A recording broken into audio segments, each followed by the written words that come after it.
संजय और सुमन पिछले कई साल से एक सऊदी देश में हैं। उनके 2 बच्चे थे, एक बेटा और एक बेटी, उमंग पल्लवी। बच्चे के जन्म के समय सुमन ने नौकरी छोड़ दी थी।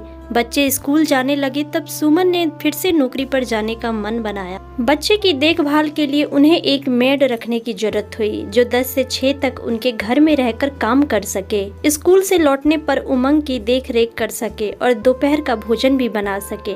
इसलिए उन्होंने हिंदुस्तानी मेड खोजना शुरू की। सऊदी देशों में अधिकांश कामकाजी महिलाएं दक्षिण भारतीय हैं, जिनके साथ भाषा और खान पान की उलझनें पेश आती हैं।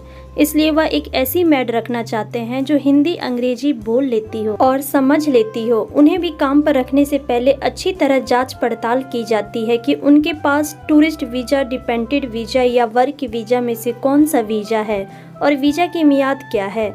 वलिया नाम की एक महिला मेड की नौकरी के लिए ही सुमन से मिलने आई थी। वलिया ने अपने स्फूर्ति और चपलता से सबका मन मोह लिया। संजय और सुमन ही नहीं, उमंग ने भी घोषणा कर दी कि वलिया ही इस घर की अच्छी मेड हो सकती है। वालिया ने अपना परिचय पत्र सुमन और संजय को दिखाया।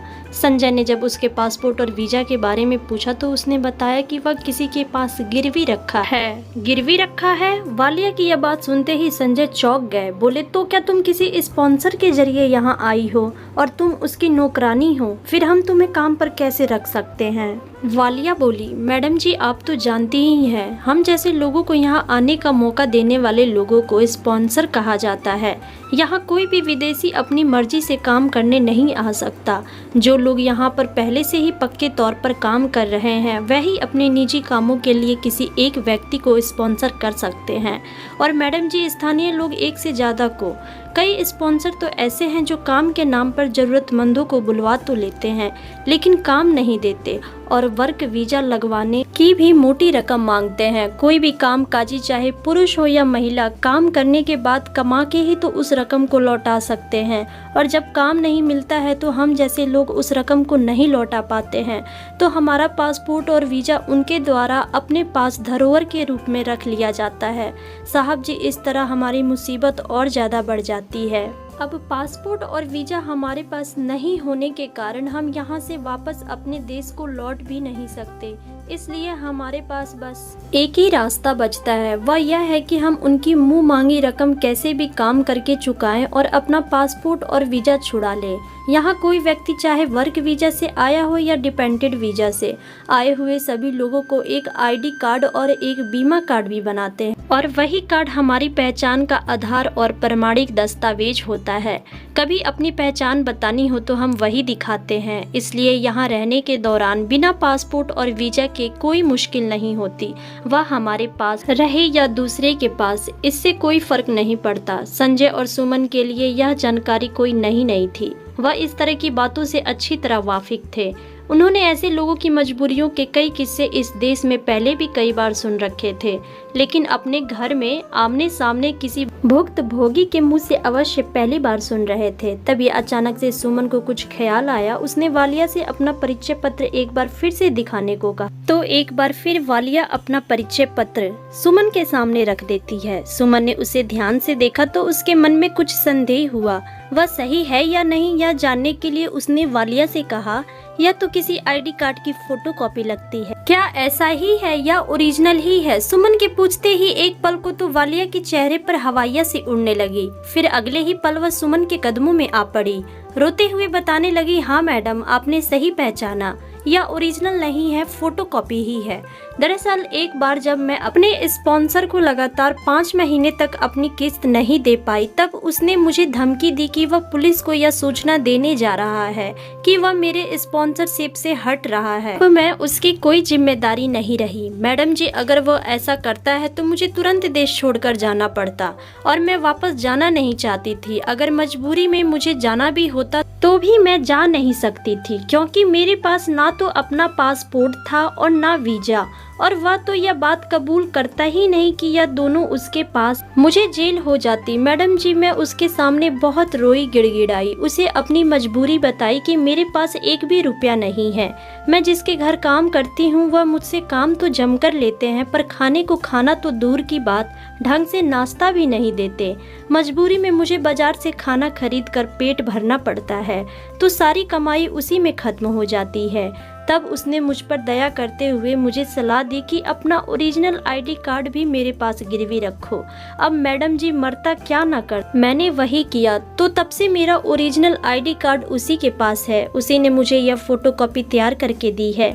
आमतौर पे तो घरेलू नौकरानी से कोई नहीं पूछता, फिर मैं तो पूरे दिन किसी एक घर में ही रहती हूँ, इसलिए मुझे यह कहीं दिखाना भी नहीं पड़ता।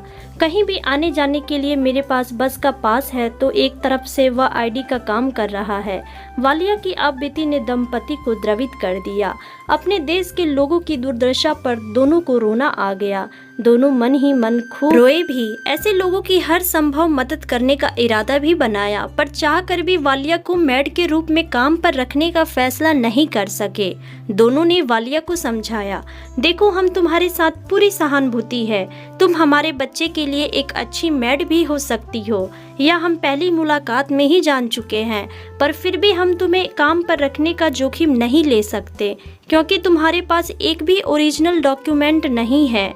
जैसे ही हम स्थानीय पुलिस को तुम्हें काम पर रखने की सूचना देंगे, तो तुम्हारा वेरिफिकेशन होगा, वह तुम्हें नकली कागजात पेश करने के अपराध में गिरफ्तार कर लेगी, और अगर हम तुम्हें गुपचुप रूप से भी रख ले तो तुम्हारा अपने स्पॉन्सर से मिलना जुलना बंद हो जाएगा।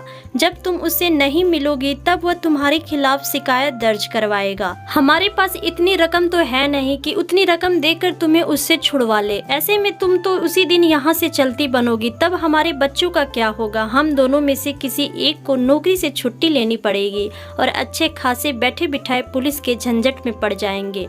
सो अलग। और हाँ, हम तुम्हारी सभी बातें सच क्यों मान ले? एक तो तुमने आते ही हमसे अपनी सच्चाई छुपाने की कोशिश की, या तो हम पहचान गए, वरना तुम तो हमें अंधेरे में रखने का इरादा रखती थी।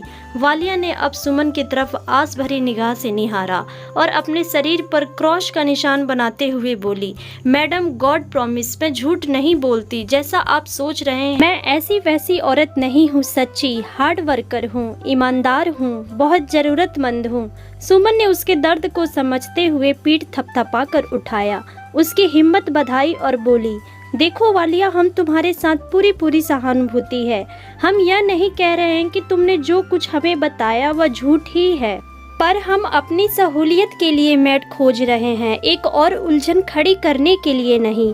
हम भी इस देश के कायदे कानून से बंधे हैं। मेरी सलाह है कि तुम कोई काम ढूंढने की जगह किसी तरह अपने देश वापस लौटो। हाँ, मैं तुम्हें एक भरोसा दे सकती हूँ, यदि तुम इंडिया लौटने के बाद भी यहाँ आना चाहोगी तो हम तुम्हें अपनी खुद के स्पॉन्सरशिप पर बुला सकते हैं। हम एक व्यक्ति को स्पॉन्सर करने का हक ही है। तुम्हारे वीजा की फीस का और आने का खर्चा हम उठाएंगे, अपने घर में रखेंगे। जो भी हमसे बन पड़ेगा वह हम करेंगे।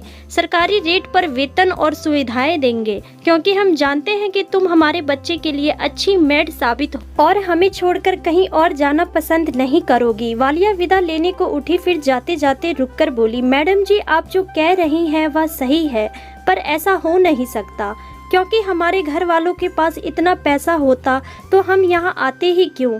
घर के लोग हमसे सहायता पाने के लिए हमें भेजते हैं, जरूरत पड़ने पर हमारी सहायता नहीं कर सकते।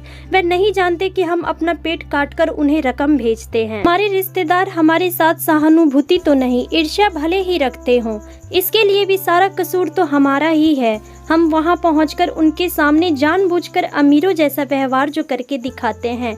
आप दोनों ने मेरी बात सुनी और अपने मन की बात कही, उसके लिए आपका शुक्रिया। आप मुझे बेरंग लौटा रहे हैं, फिर भी ऐसे हालात बने कि मैं सही सलामत हिंदुस्तान वापस लौट सकी तो यकीनन अगली बार आपके पास ही लौटना चाहूँगी। और रोते हुए दौड़कर वह घर से बाहर निकल गई।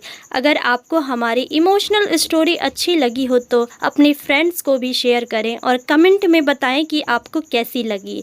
चैनल पर नए हैं तो चैनल को सब्सक्राइब जरूर करें। मिलते हैं अगली वीडियो में।